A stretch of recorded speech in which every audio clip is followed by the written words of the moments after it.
Welcome back, my fellow humans.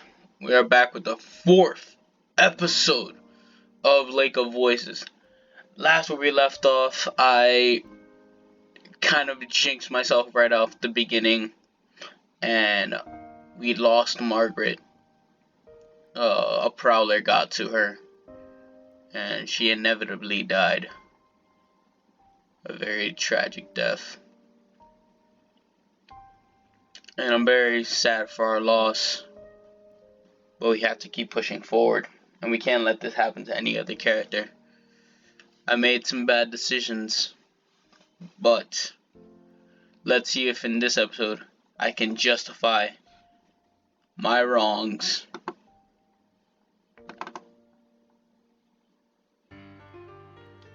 I felt black to the face of others, my expression unaffected. I'm not gonna allow panic to sap this group of its judgment. Let's look for another bridge. I resolutely begin retracing our path. The others follow without protest. Our regression is silent except for our footfalls and the sapping of soggy wood attempting to burn. We frequently have to step over the smoldering sections trying to come alight. At one point, we even have to walk one at a time, sideways to avoid wildly flickering small fire blowing our black smoke out. I just messed up that entire sentence. Just as my spirit is beginning to dim, we come across different directions to take. Among all the folks here, there are only two that aren't collapsed, or two too consumed by fire to risk following. We're going to have to pick one. But Mel sounds uncharacteristically doubtful of himself. Luke's gaze is flickering down either path. There's a palpable sense of anxiety coming from him. I don't know. I don't know which way. It's alright. But it's not alright. We have to do something to go off of. Anything at all. Cold sweat trickles its way down my back. Before anyone tries to randomly choose, a noise catches my attention. I hastily address the two. Did you hear that? A whistle. It came from the right. Lou and I trade looks. This could be a signal we need. But what if it wasn't? Do those monsters know how to whistle?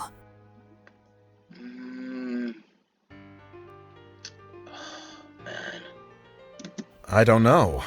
It seems unlikely. The air isn't pleasant to them. They're underwater creatures. That is true, but with this game I don't even know anymore. We should go right, I think. To where the sound came from. I'm not liking you, Lou. I'm a little surprised Lou is offering his own opinion. It's good to hear, however, I take a deep breath. I agree. There's more of a chance the whistle was a sign for good over ill. I mean, our course decided we move as one down the right path, no longer hesitating. Well, listen, if I had the choice, I probably would have still picked the right path, but like, at least give me the option. As we follow the bridge down, there is no sign of the end. There's no need to debate between directions again. We start to outpace the fire, one danger thankfully fading away, but the night continues to lighten regardless. I glance at the sky and realize what's happening. The sun is rising. The bridges will sink into the water as the darkness disappears and take us with them. We'll be lost. It suddenly seems pointless. We don't even know whether we've gone the right way, and we still haven't caught up to the guide. We can't outswim the Nixie, and we can't outrun the dawn. We're gonna run out of time. Yet we keep moving forward. And finally, our perseverance is rewarded. The silhouette of the island arises in the distance. The island grows rapidly larger, and soon the scents of earth and trees reach us. In spite of all the horrors of this night, a dock emerges from the fog before us, welcoming us to safety. We reach the shore. I don't believe it. stepped off the wood and my boot sinks into the sand. I walk further inland like a corpse, my sole instinct is to flee from the waterline.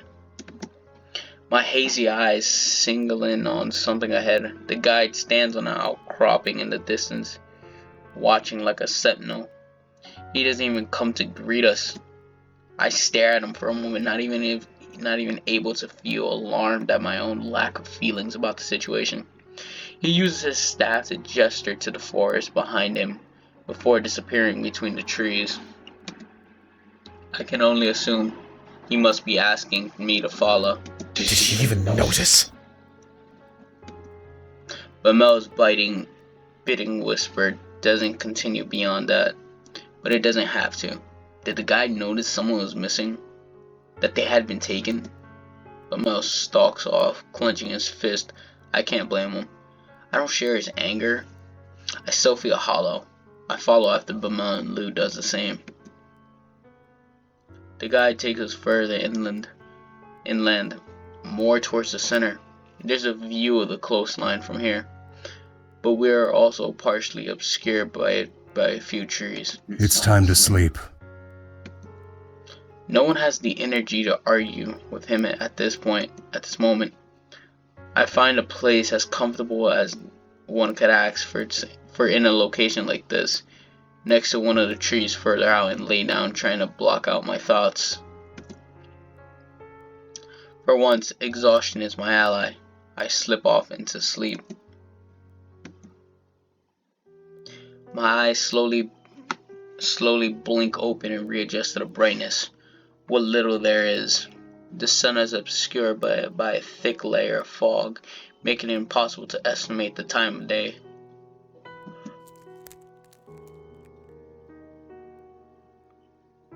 I prop up my elbows and push myself up.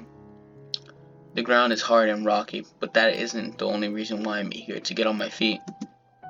I check my surroundings. The harsh, craggy earth of the island is interlaced with twisting vines and gnarled branches. Besides me, Bamel and Lou are still fast asleep. The guide, however, is nowhere to be seen. I realize that I don't recall seeing him lay down with everyone. It's likely he left us hours ago. There's a creeping silence here. I can't help but shudder at the hollow, aching feelings inside of me. It refuses to relent. I shift my weight back and forth, unsure of what to do with myself. Memories of last night, Howard's journey, flicker through my mind. Bamel wakes suddenly, rising with alarm and startling Lou awake as well. My mouth opens, then shuts, and after a moment of fumbling, a word finally escapes. Hello. Bamel gives me a gentle smile and makes his way over to me. Behind him, Lou remains on the ground. Morning. A pocket of quiet descends over us. Bamel sighs. The atmosphere is weighing on him already. We should eat something soon. I don't trust what is on this island, so I'll have to split my supplies with Lou. I still have a few rations left. I'd be happy to contribute. Don't worry about me. I'm fine. I'm not hungry. Oh my god, Lou, shut up and accept our food. Lou's back is turned against us. He still hasn't gotten up out of the dirt. You should eat. You have to keep your energy up for the day ahead. Bamel speaks encouragingly, like he's coaxing a nervous horse. Lou buries his head deeper into his knees as he curls up into a tighter ball. No thanks. Bamel lets slip a small chuckle. Well, it seems I've lost my role as the childish one around here. I look at Bamel and smile weakly at him. However, he's now frowning hard. I understand. Lou does not know what he speaks of, and the one who would isn't here.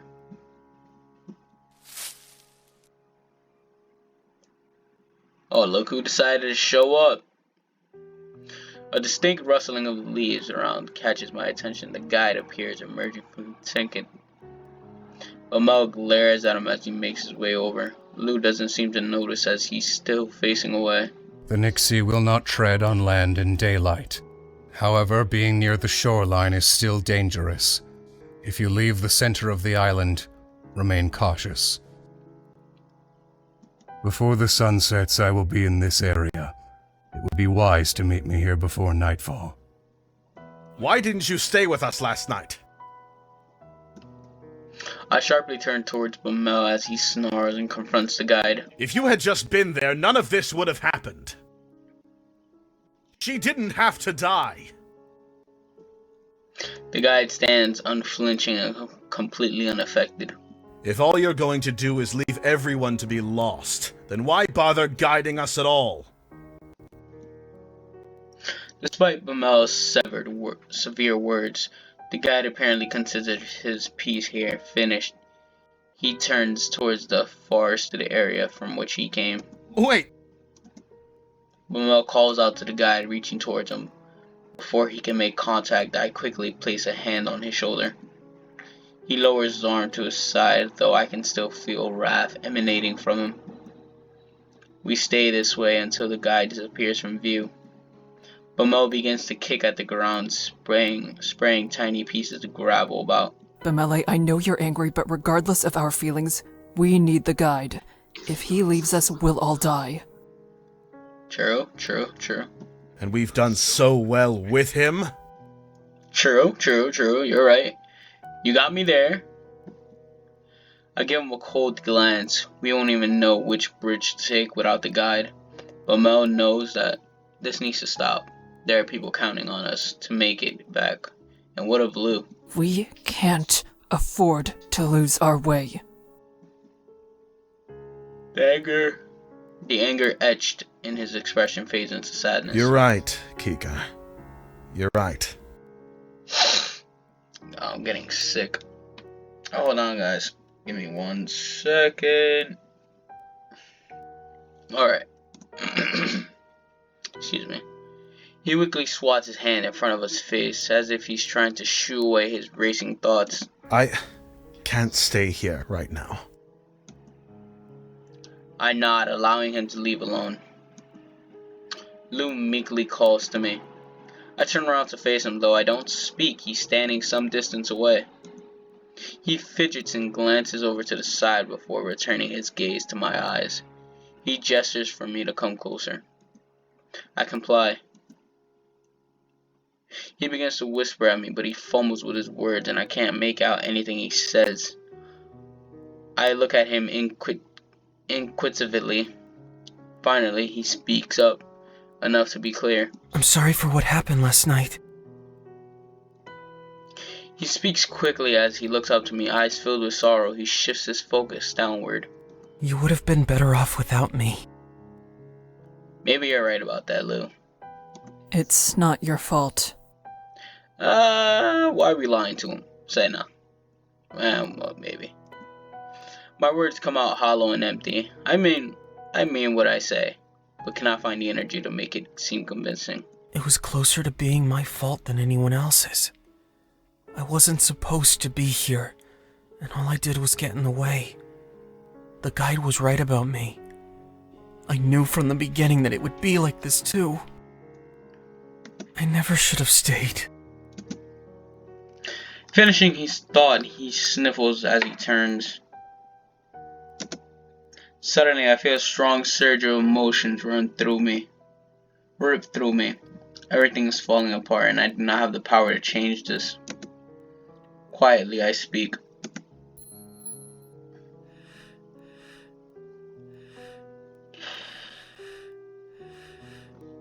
I need to at least get as much information as I can, so I'm gonna go speak with the guide.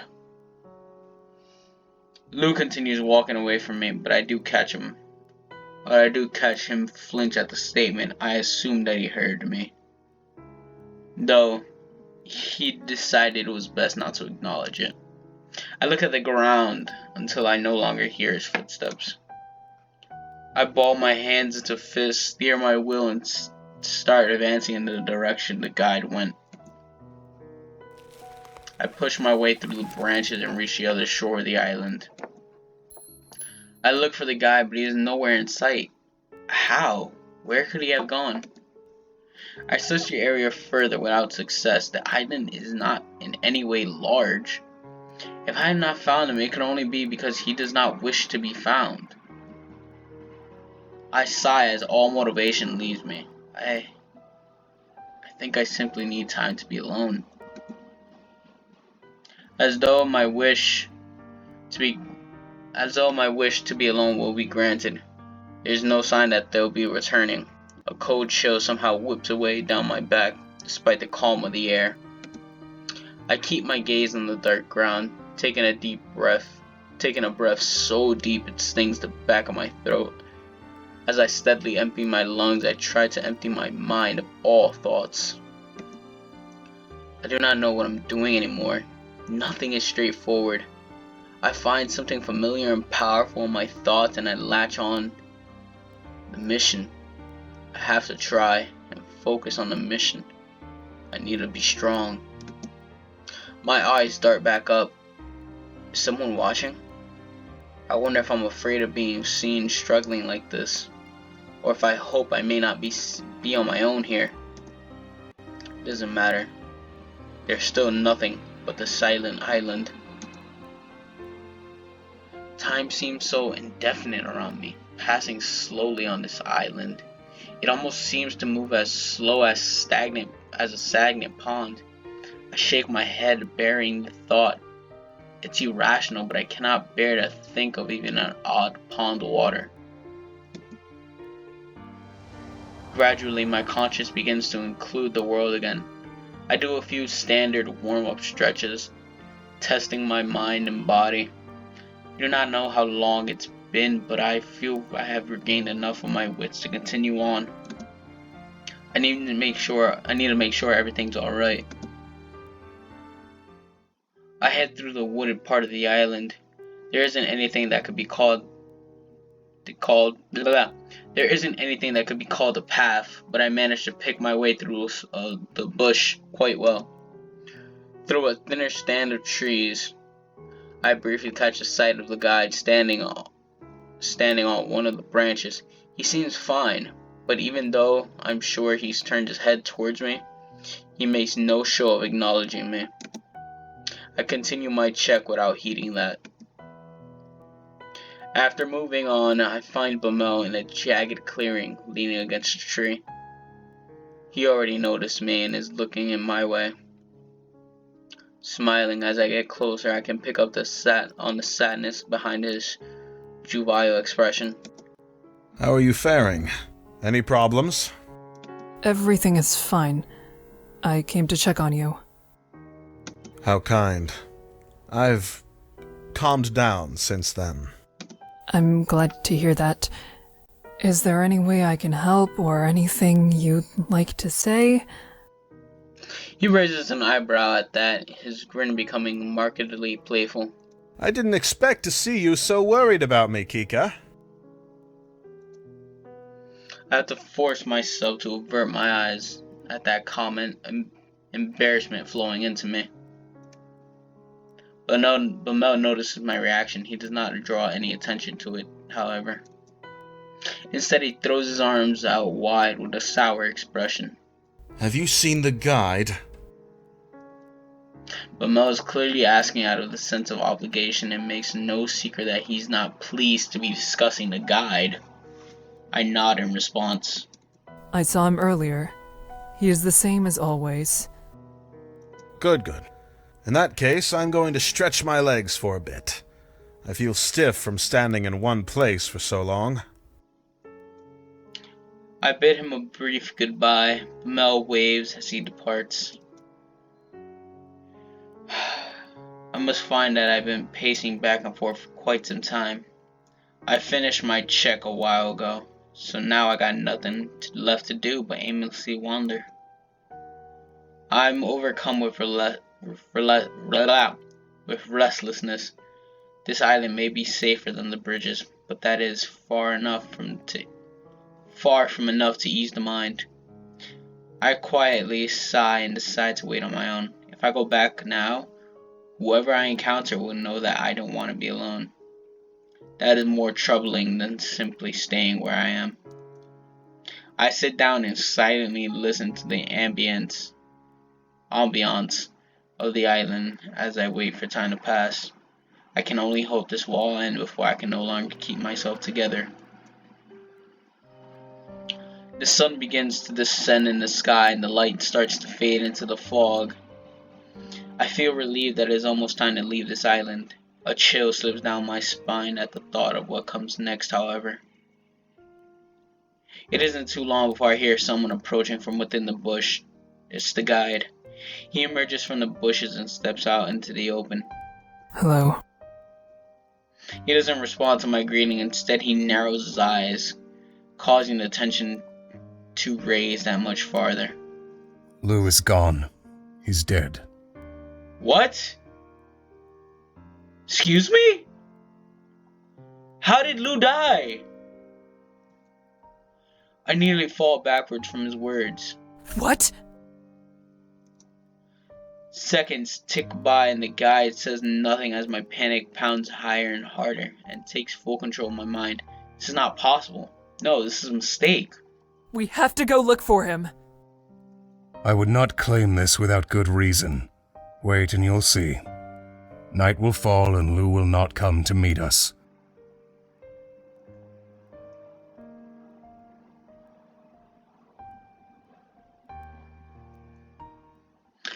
My head feels as though it's been slammed against a brick wall. Did Ramel accept the guide's words as true that easily? I wish he was here. I need to talk to him. I want to see another human with feelings, alive and well. Most of all, I want this to be wrong. I cannot help but hope for Lou to come stumbling out the bushes. He can make his usual belittling type of joke about himself by pointing out how readily the guide was willing to forget about him. I barely rein into my burning desire to search for Lou, or at least Bamel. But I know the dangers of blindly wandering on my own. I cannot make the situation worse by acting irrationally, so I don't move. Before it gets too dark, Bamel appears. I'm relieved until I get a look at his face. The dread overtakes me. He looks distraught, scratches and nicks at his hands, and Slees, the guide's words must be true. Lou must be gone. I limply hang my head, trying to hide my increasingly watery eyes. As Bamel walks by, I can't find any words to say. He doesn't speak either. I manage to bring my weightly head up to look at Bamel again. He's giving the guide I'm gonna butcher this word. Well, I butchered a lot of words already, but a belligerent sneer, eyes reading pure suspicion, the look that makes me wary. But I don't ask. I still can't find the power to talk. All three of us wait in a deep, miserable silence until night falls. Night settles like a shroud over the land. Every inch of the world now covered in unrelenting darkness. Suddenly there is a gurgling. The water parts as the bridge of Celios rise, powered by some unnatural force, creaking like they must fall apart. I feel an inexplicable pounding like a hammer in the back of my head, beating faster and heavier than my own heart. I clench my teeth to stop it from churning my stomach. We must go now. The guy doesn't wait for any replies, briskly starting in the direction of the shore. Bamel and I match his pace. I can feel the air weighing on us, a sensation that slows our steps despite being rested. Something hovers over in my mind, the mirrored memory of the beginning of the last night's journey. One day ago feels like a lifetime passed. The thick, inky water sloshes reluctantly off the boards, bleeding back into the lake until it finally stills. A shudder crawls over my body as I place my foot on the boards, but I quickly shake it off. I have no other option. We have to go through this again. All tense as day-old corpses, we walk over the bridges in silence. The only sounds that accompanies us is a thick lapping of water at the bridge. But Mel stays close by my side with a sour expression on his face. He evidently has little interest in masking his disgust. He murmurs something beneath his breath, but it's inaudible. I decide not to ask about it. It wasn't meant for me to hear. It feels as though barely any time passed when it is explained that half the night has crept by. We encountered a few sunken bridges, which forces us to reroute, while other paths were rotten enough to make us stagger our footsteps. However, the biggest threat of all is the eerily absence of the prowlers. I haven't seen any more than shadowy glimpses of them down other paths, even though those may have been simply tricks by the fog. I feel I may be even more on edge tonight than the last. Judging by Bamel's tenseness, he isn't set at ease by the lack of their presence either. Why? I whisper the question softly, almost silently, as I scan left and right across the impossibly empty bridges for any sign of movement. I ponder whether it is still weary from the consuming blaze that lit up the night yesterday, or if they are less dragging themselves across the bridges than usual because many have already gotten what they wanted. My skin crawls with a touch of icy fingers at the thought. I can't control the sharp shiver down my spine. Bamel catches my concern and brings himself closer to my ear. This isn't right. It shouldn't be nearly this easy to cross. Not after what we went through the other night. Could they be planning something? Bamel lightly shakes his head. He speaks with suspicion in his voice as he peers at the guide ahead. I don't know.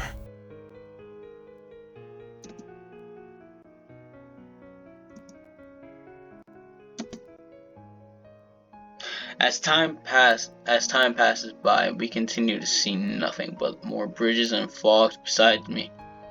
Beside me, Bamel is becoming more and more agitated.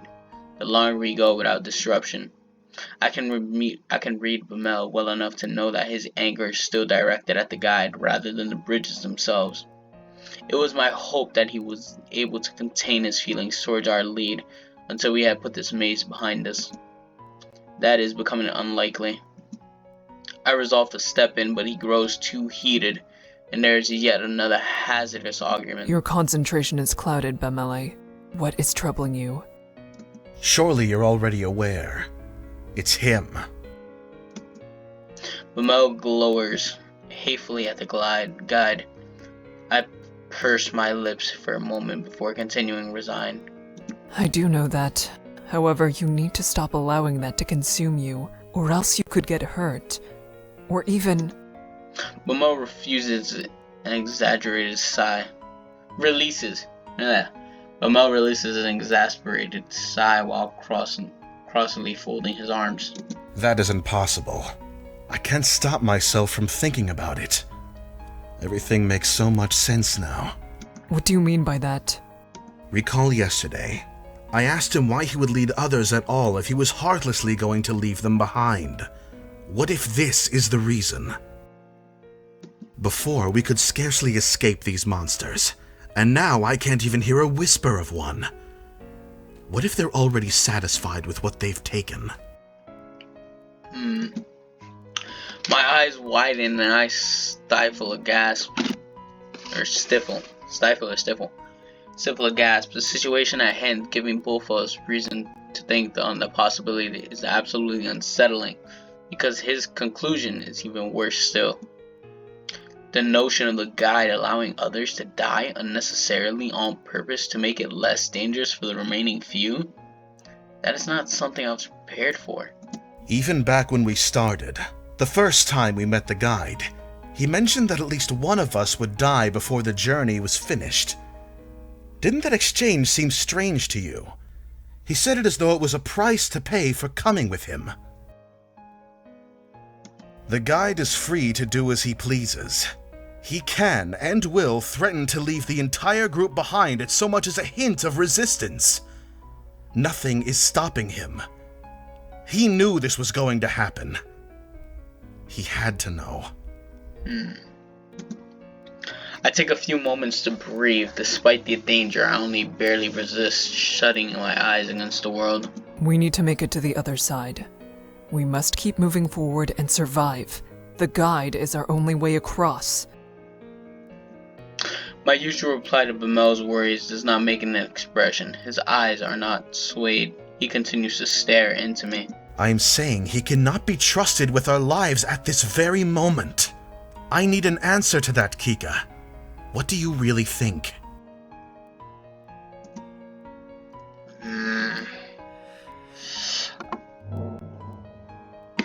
Yeah, I'm just gonna say we could discuss this at the end because I don't want to make any drastic moves that's gonna result. Because what if the guide... Okay, I'm honestly on the side with Bamel here, right? I believe we could all agree based on the guide's actions that he is acting very scummy, he's acting very suspicious, and it's not okay. And given Bamel's reasoning, it's logical to think that. But I don't want to take any chances because I don't want to think that the guide is necessarily bad because I don't know. He's not giving us any information. There is no character development with the guide except for his whole thing about his dad. Besides that, there's nothing else we know about him. He doesn't care for any one of us. But that could not be the reason. I mean, well, that can't be the only reason. You know what I'm trying to say? Like, there are more reasons to this than meets the eye, and we don't know them. So I'd rather discuss them at the end, just in case. Coming to any decision on the matter is impossible right now. There's too much danger and too many unknowns to account for to reach any sort of conclusion. I have no choice but to sit the conversation down. I can only hope Bamel will take it seriously. When everything is through, then we may talk about it. End of discussion. Bamel doesn't battle me further on the issue. His face no longer retains any anger, only sorrow. His gaze is straight ahead. Our progress continues steadily and we still encounter no significant difficulties. How much longer until we reach the other side? We have traveled quite a ways. Bamel's quiet breaking question doesn't sound particularly enthused. It should only be another couple of hours. Huh. Bamel is unconvinced. It is not only I who notice. The guide suddenly stops eerily. He turns his head to the side and looks back at us. Is there a problem with that? Okay, the guy just whipped out his cojones. Alright, he seems to be angry. Is there? Ah, shit.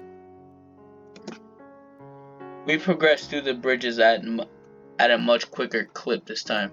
Bamel's question was not idle curiosity.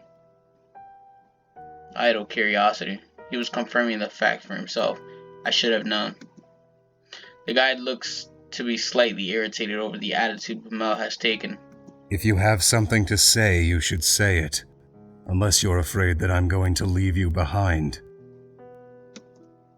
His statement lands heavily on us. Did he listen to our conversation? There was no sounds to cover our voices. However, I had assumed we were far and away enough from the guide to keep our voices to ourselves. He stares with such an icy expression, I nearly freeze in place. Bamel, on the other hand, heats up and grows more hostile. He leaves my side to rush into the guide's flickering light. Don't. This is going to... fuck. This is actually getting hectic. Oh no, wait. This is going much too far. I urge him to come back. He ignores me and takes a stand facing the guide. Am I right? Are you going to leave us behind after what I've done? The guide isn't bothered at all by Bamel entering his space. He gives a level answer. No. Well, that's grand. In that case, I'd like to know if I'm on the right track about something else. Are the monsters missing because they've already eaten? Or is there some other reason why they've all mysteriously vanished? The guide pauses for a minute, his eyes close and becomes completely still. It's possible. Bamel glares at the guide over the admittance, as though he heard nothing after the first line. The guide spoke. The guide is unfazed. If you enter these bridges, all you should expect is death. That is no secret. You need to stop putting so much energy into finding meaning, or else you will end up like the others. Bamel ends up speechless, caught off guard by the guide openly discussing his accusation. The guide continues at Bamel's silence, annoyance leaking into his voice.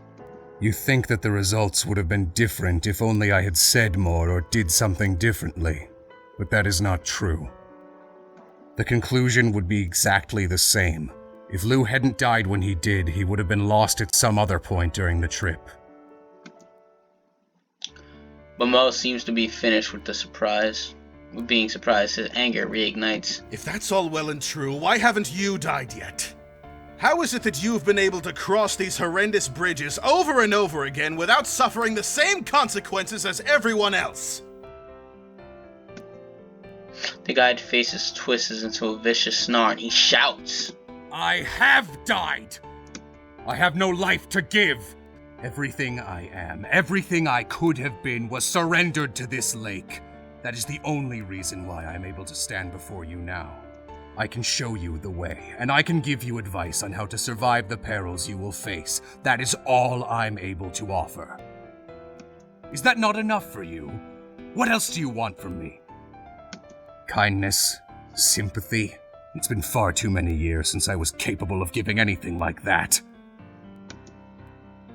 He finally stops to catch his breath through the emotion. His eyes still shine attentively. Wow, okay, so he just gave us a huge chunk of emotion there.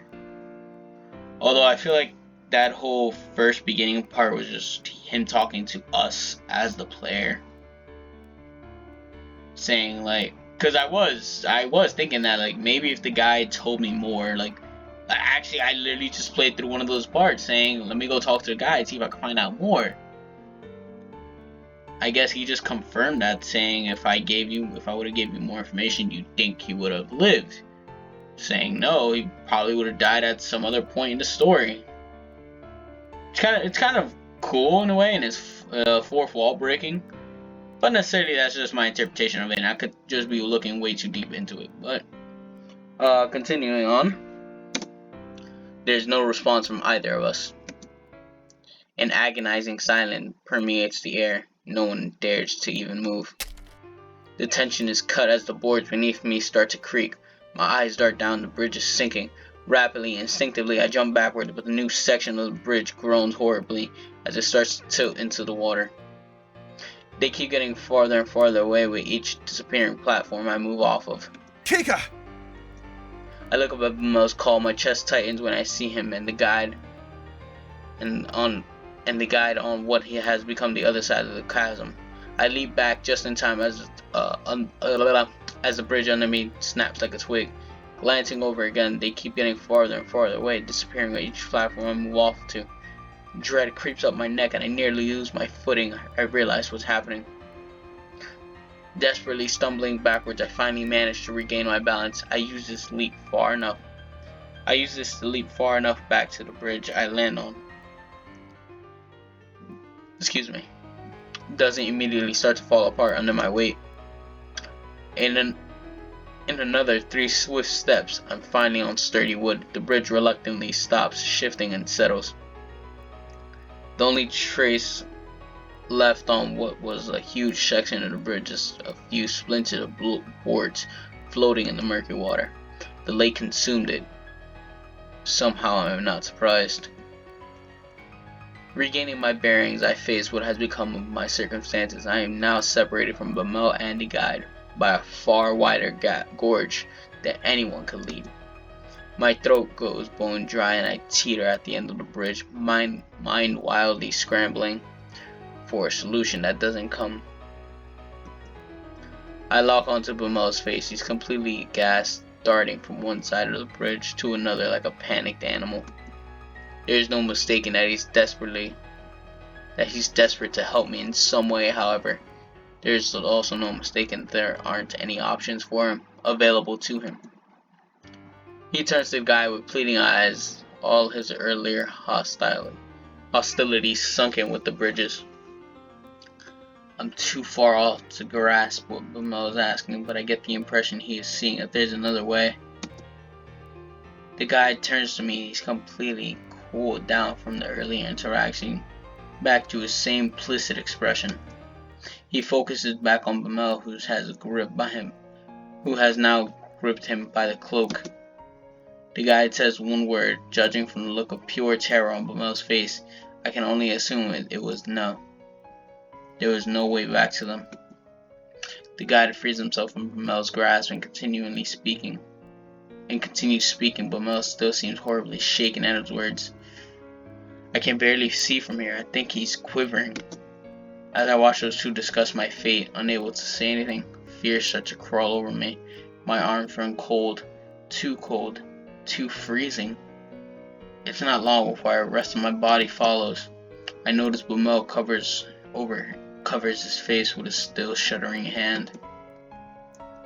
The guide's voice echoes loudly across the water, separating me from them. Go back and take the next bridge you come across that goes west. There may be enough time for you to find your own way. I blink, taken aback for the moment. I quickly regain my composure. That's right, this isn't over. I still have my lantern with me. The prowlers are less active. If the guide says that it's possible, it could be true. I nod solemnly at his words and yell back, I'll meet you there! Don't wait for me! He bows his head and starts to slowly back away from the edge. Bamel pulls his head from his hand to look at me. Even across the water I can tell that he's crying. I smile forlornly at him as the wind whips against my back. I speak softly. You need to go. There is no way he could have heard me, yet I'm confident that the sentiment got across. I spin on my heels and run back the way he came, searching for the bridge the guide said to take. I can only hope that we all safely reunite before this night ends.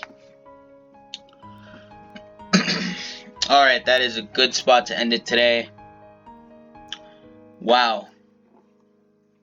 I am 4th episode in, and I lost another person. I don't know if this affects me in the long run. Maybe if I would have talked to Lou, it would have been better. Maybe Lou would have survived. I just wanted to get more information. But we split from the group now, so now I'm on my own. So I mean, there's less worries now, I guess.